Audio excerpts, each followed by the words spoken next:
Good evening, everyone. Welcome to Grady Newsource. I'm Zach Pascuzzi, your producer tonight. Now, this is a big show for us as it's our very last one of the semester, and we have some fun things in store for you coming up as a very special thank you to all of our viewers. You'll get to hear from our reporters about their favorite moments, a behind-the-scenes look at how we do our work, and if you stick around for the end, you'll get to see some of our embarrassing moments because, as you know, nobody's perfect. All that and more tonight on Grady Newsource. Is Northeast Georgia's only local source for TV news. From the Grady College of Journalism and Mass Communication, this is Grady Newsource.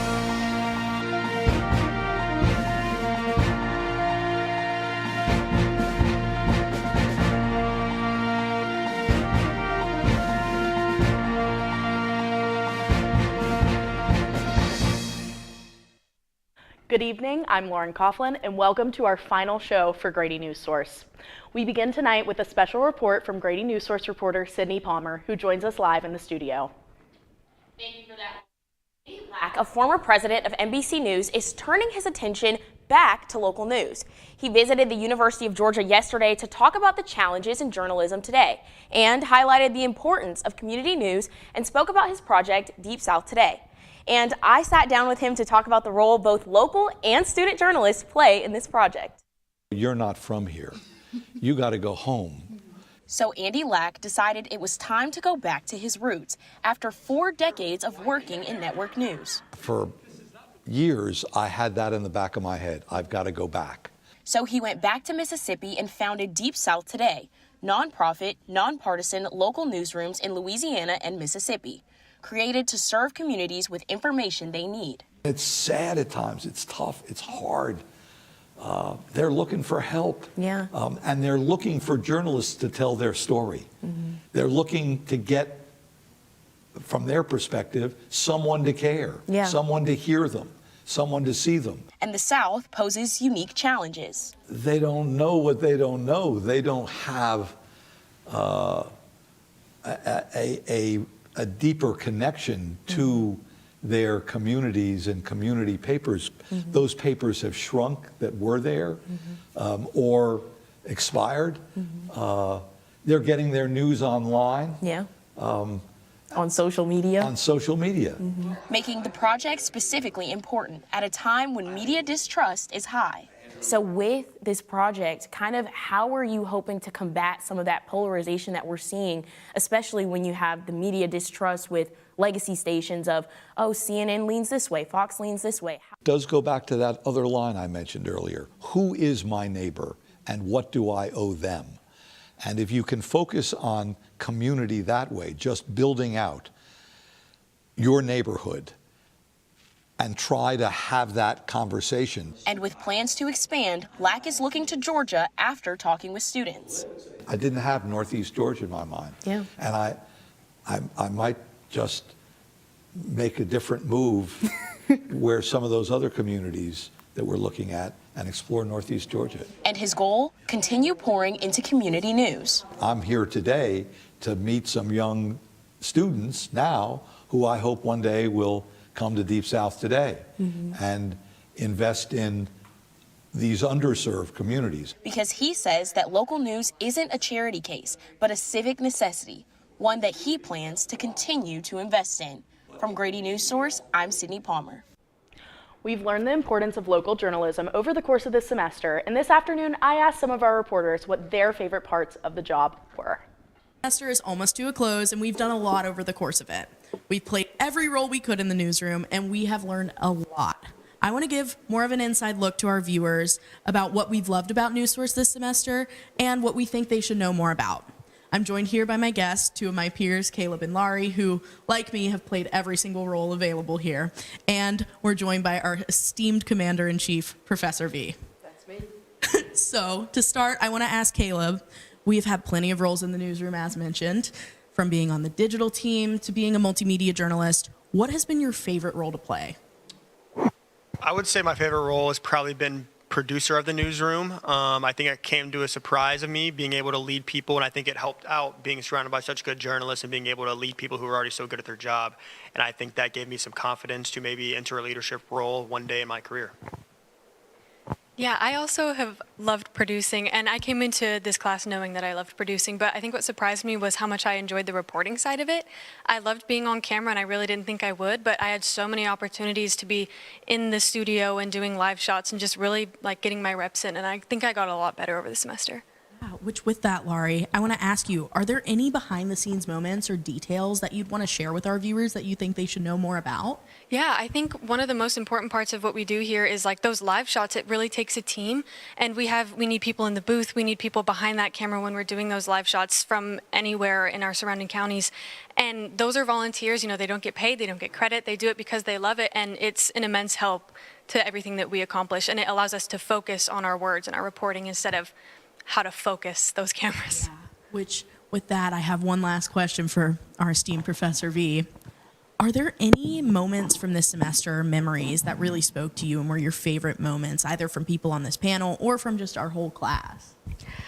People on this panel have a lot of my favorite moments, especially the two of you. Remember the show you did just on Monday, in which you were the producer and you were the reporter, and she sent you on the most freezing day of this fall to do a live shot, and you did such a great job. You even asked me if you could wear a coat, and I'm glad that you did. I insisted on a hat and maybe a scarf, but you did a great job. And at that point, I knew that you guys were ready. You were so professional in everything you did.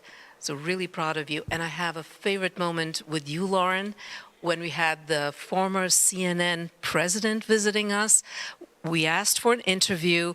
His PR people said, we're very sorry, he just has 10 minutes, no interviews. But Lauren prepared questions, we talked about them, and I told her, set the camera, be ready. And we asked, and when you ask, we learned that you get, and we got that interview. Which, yeah, we did. It was one of the craziest moments of my semester, personally, and I loved it. And thank you all so much for all your insight to our viewers so that they can learn more. And now that we've learned some about our reporters and their favorite moments, we're going to move into holiday festivities and see what UGA students have to say about controversial Christmas questions. We are at the Tate Student Center where we are going to be asking some students some questions. And what questions are we going to ask them, Jordan? Controversial Christmas questions. Ooh, stay tuned for more. Real or fake Christmas tree? Real tree. Fake Christmas tree person? The vibe of a real Christmas tree. Real or fake Christmas tree person? Real Christmas tree. Real. Why? Yeah. It's authentic. Fake Christmas tree. Yeah, I mean, you got to get the real one. Okay. For the spirit. Oh yeah, 100%. I get big old chainsaw, you know. Oh yeah. I go fake, but I do like real ones. Fake. Real tree. Really? All day. Why? Yes. Just growing up, me and my parents, we would always drive up to North Carolina and cut a tree down together. So it's just tradition. I like Real. Real Christmas tree, 100%. really money. I guess fake. Real. Real for sure. Oh, really? Definitely. Okay. So for the month of December, you either have to dress up as Elf or the Grinch. Which one are you doing?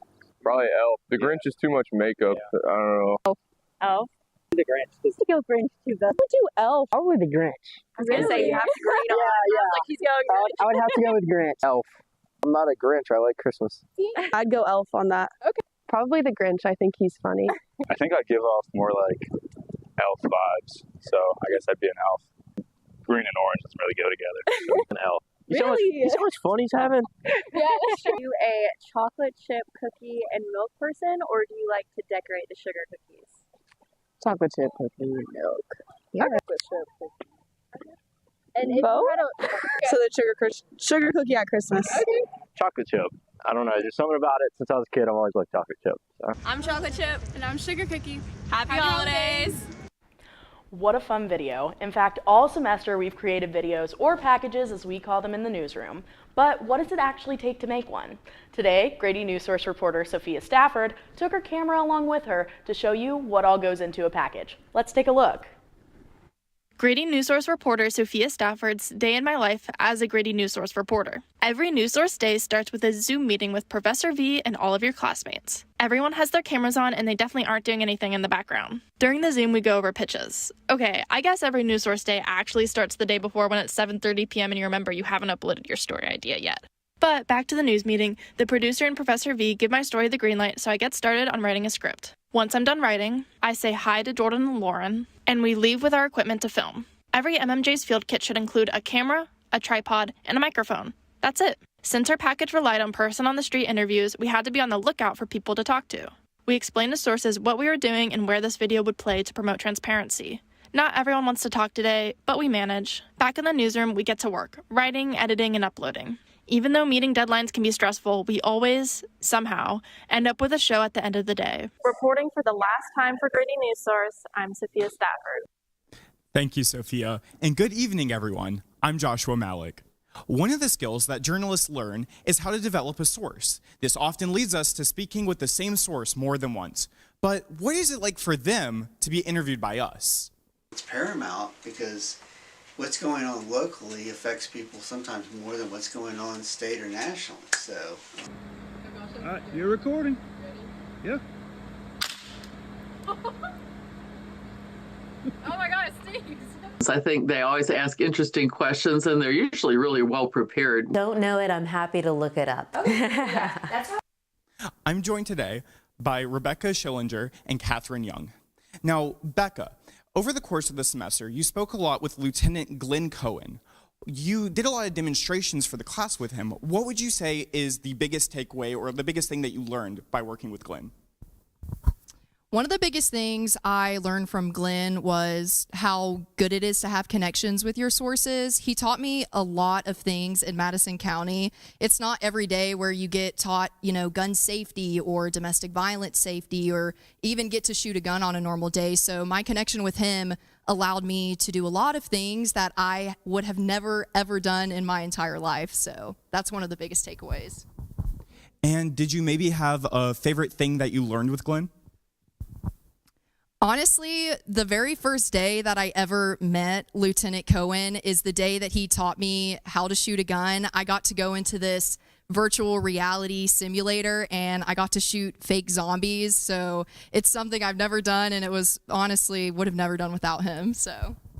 All right. Now, Catherine, you spoke to a lot of sources this semester, but you really focused on Ashley Chinchilla. What was it about Ashley that stood out to you? I think specifically with hard news, it's hard to find sources that are actually enthusiastic about their work. And with Ashley or Professor Chinchilla, it was interesting because my first video with her was about the COVID-19 vaccinated, and you could tell this is something she's very passionate about. She's passionate about public safety and pharmaceuticals, and she was just a delight to work with. And she was so quick to respond because this is something she loves. I had another reporter who needed a quick turn about the measles outbreak, and Professor Chinchilla was very adamant about being able to meet with her. It was done very quickly and easily, and this isn't a fun topic, so for someone to be so well-spoken in their field and have so much expertise and be willing to talk to us, it's just so refreshing to see. All right.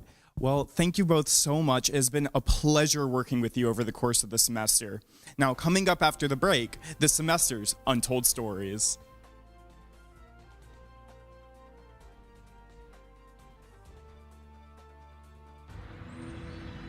During high school, I hung with the wrong crowd and I never graduated.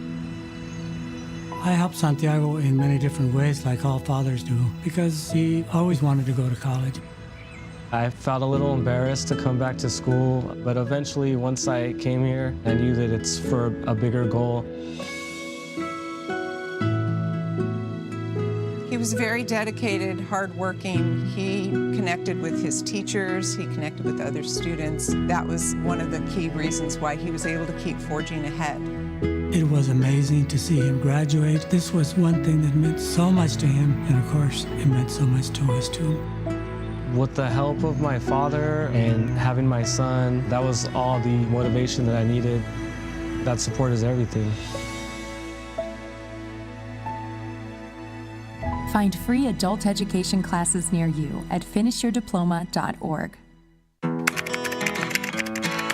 think I finally found. Hey, how you doing? Hey, Mason. Hey, Mason. Got a new house. It's looking pretty cool so far. A place that I call home. I'm teaching Louise how to cook some lasagna. It only takes a spark to make a fire start. The Dutch.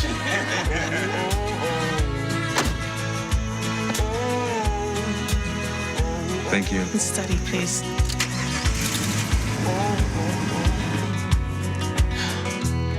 I think I finally found a place to make my own. A place that I call home. This place that I call home. In the newsroom, the only thing you can count on is unpredictability. Some days, everything goes right. A story idea just falls in your lap, the story introduction just comes to you, and the editing process goes smoothly. But your producer's show is running long, and your story doesn't make it to air. Isn't that right, Izzy? Yep, that's right. It's definitely not fun watching your hard work get cut, but these stories still deserve to be told, and that's what we're going to do right now. Some information in these packages may have been changed or been updated. To start, we're going to go all the way back to the beginning of the semester. This August, the Athens-Clarke County Sheriff's Department welcomed a group of female inmates into the Re-Entry Success Program. Many of these students have since graduated, but let's take it back to their first day of school. August means moving into new dorms, and school is back in session, even at the Clarke County Jail. On August 25th, a new cohort started the Re-Entry Quality Support Program, this time 16 female participants. May stay, but it doesn't define us. The REQS, or Unit 6 program, provides jail residents with the resources, education, and training to successfully transition back into the community after their sentence. This is the third cohort to participate in the program. The last two groups were all males. Program Director Cindy Billups expanded the program to females. Chief Woods had wanted to do a separate unit for the Principles Over Passion program. If they're going to be in a unit, just the men in one class, we wanted them to have more classes to take up their time, less getting in trouble. This is the dedicated housing unit, separate from general population. This is the first time that the inmates are getting used to living unsupervised without a deputy besides when class is taking place. Right now, we're in class with Shane Sims, who created the Principles Over Passion program. Knowing that your purpose serves a purpose does not stop it from hurting. Sims himself served a 20 years of life plus 15-year prison sentence.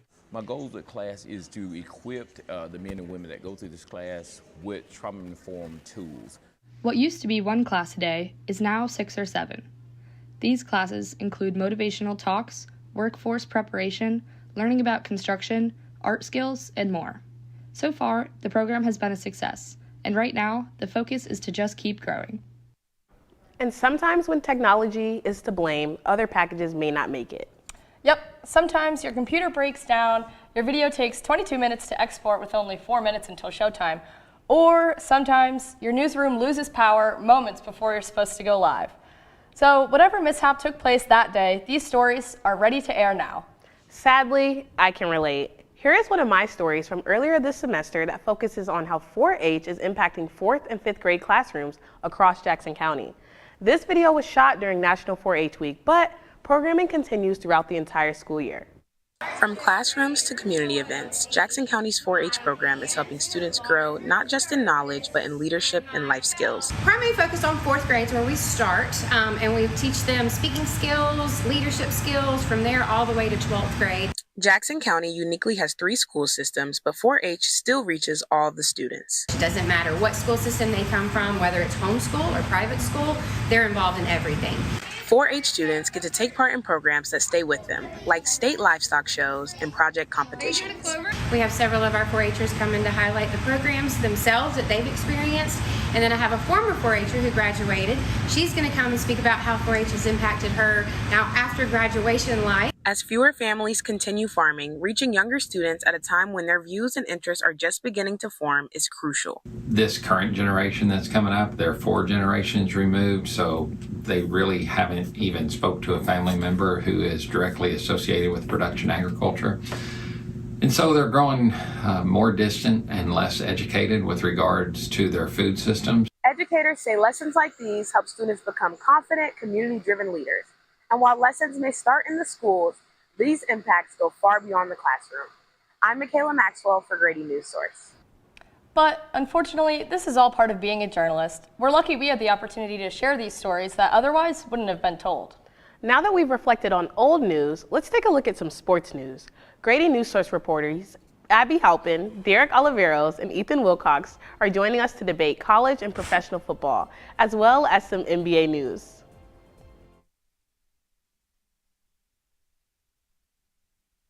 Take a sports debate show hosted by Grady Newsource. I'm Derek Oliveros, and joining me are my wonderful co-hosts Ethan Wilcox and Abby Halpin. We've got some controversial topics to discuss today, so let's start right off with some college football rankings. So we know our Georgia Bulldogs are currently 5th ranked, but there is another team in the top 10 that might be in an undeserved spot, and this is the Notre Dame Fighting Irish. So Ethan, does a Notre Dame team with 2 losses deserve to be in the top 10? Well, Derek, let me ask you this. Should you put your Christmas tree up before Thanksgiving? And the answer is no, you should not. Just how Notre Dame should not be in the top 10. Now, listen, they played 3 ranked opponents so far this season. They lost 2 of those games, including to Miami, who, by the way, have Carson Beck, who, of course, should I remind you, threw 5 interceptions against Louisville. All right, so if Notre Dame want to prove that they're legit, they need to join a conference. But, Ethan, I do think that Notre Dame not being in a conference is going to help them in the playoffs, which I think is why they deserve that spot. Those 2 losses came against 2 top 25 ranked opponents by a combined total of 4 points. Do you think a missed field goal or a missed extra point makes your team any worse? I personally don't think so. I think Notre Dame not being in a conference and not having to play for a conference and risking a potential 3rd loss to knock them out of the playoffs is going to help them the most, and I think they deserve that spot in the playoffs, and they're going to make a deep playoff run. And yes, you absolutely put up your Christmas stuff before Thanksgiving. Now we're going to go ahead and look at professional football. Both of you have stakes in Thursday night's game. Jets, Pats, Derek, we'll start with you. Who do you have in this game? So, well, when you take a look at this New York Jets team that just a few weeks ago moved on from 2 cornerstone players, that being Sauce Gardner and Quinnen Williams, it's clear that this team is in full tank mode. So, but even despite this, their past 2 games had been victories. But I believe that their luck is eventually going to run out tomorrow as they play MVP candidate Drake May and the New England Patriots.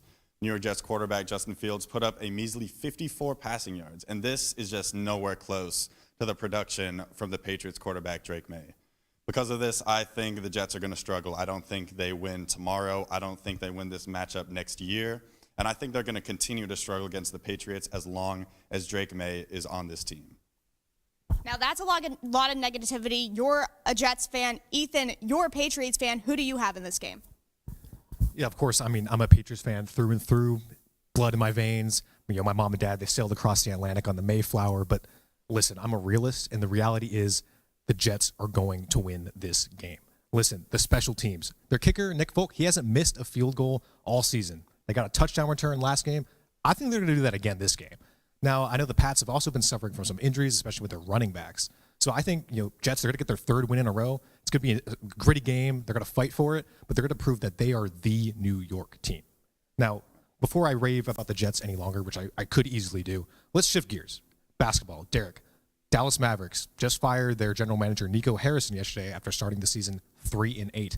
Do you think that's a justified firing? Well, Nico Harrison getting the boot is definitely a move that a lot of people have been waiting for some time, but not me. I believe that this was not the correct time to make this move. Of course, we all know last year he made the controversial decision to trade away the young superstar Luka Doncic, but in return they get a star in Anthony Davis, and also later, a few months in the NBA draft, they get the main event, Cooper Flagg. So I feel like there's enough strong pieces here that if you gave Nico Harrison a few more years, this is a team that could really run the West. But they decide to let loose the guy who kind of built this team up, and I just think that this is a mishap from the Mavericks organization.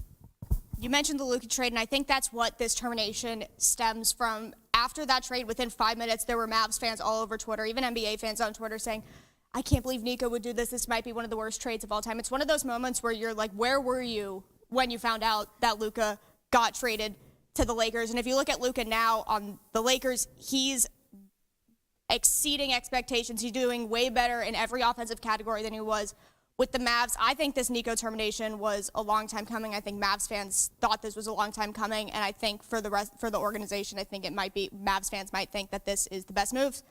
Before we go away, though, we talked about the Patriots, we talked about the Jets. My New York Giants made a big move yesterday. They terminated Brian Dable. It's the end of the Dable era in New York. Do you think we have time to chat about that? Unfortunately, I think we have just run out of time. That's going to be it for Dog's Take. Mickey, Izzy, back to you at the news desk.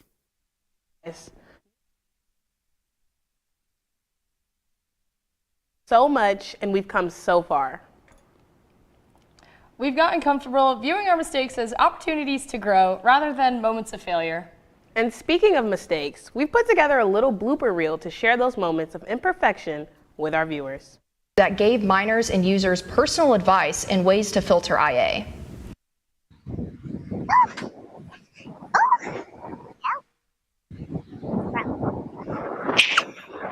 Nearly year-long project to link multiple locations across the city.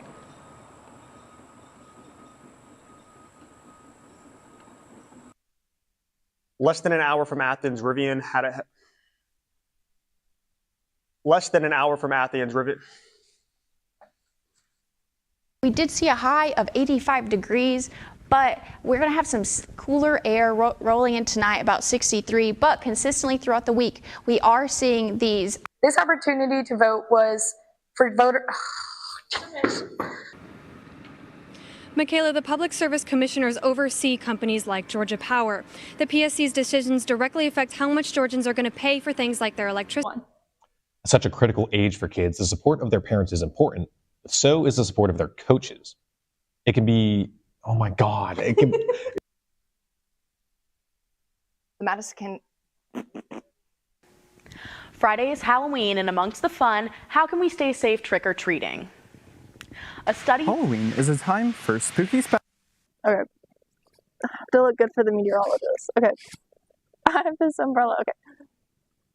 Ready? Yeah. It's going to be a sample ballot, and it contains all contestants. A second there. So it's going to contain all contests. 44 with a high chance of rain. The rest of the week is looking up with highs in the 60s and the sun coming out.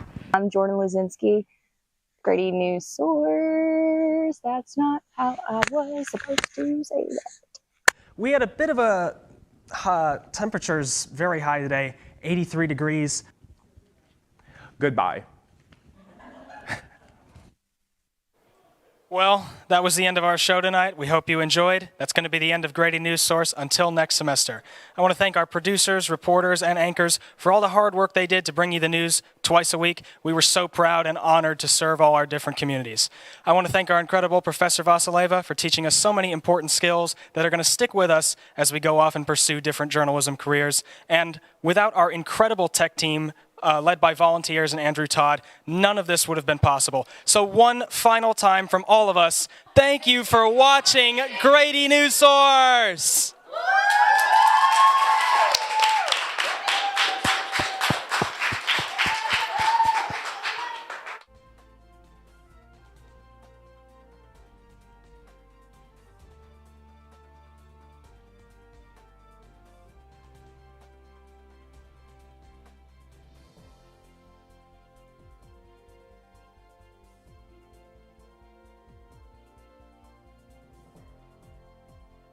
People do some pretty cool things in their 40s and 50s. Why should saving for retirement be any different? I mean, they go back to college, learn new instruments, start skateboarding. Okay, maybe that one's not for everybody, but saving for retirement is. With aceyourretirement.org, you can get on track with your retirement savings no matter your age. Just have a 3-minute chat with Avo, the friendly digital retirement coach from AARP. You'll get personalized recommendations based on your input that are easy to understand and work with your lifestyle. It's quick, easy, and free. Plus, it's sponsored by AARP, so you know they got your back. Gnarly move, Dad. Thanks, sweetie. So wherever you are in your retirement savings journey, head to aceyourretirement.org and start chatting with Avo today. That's aceyourretirement.org.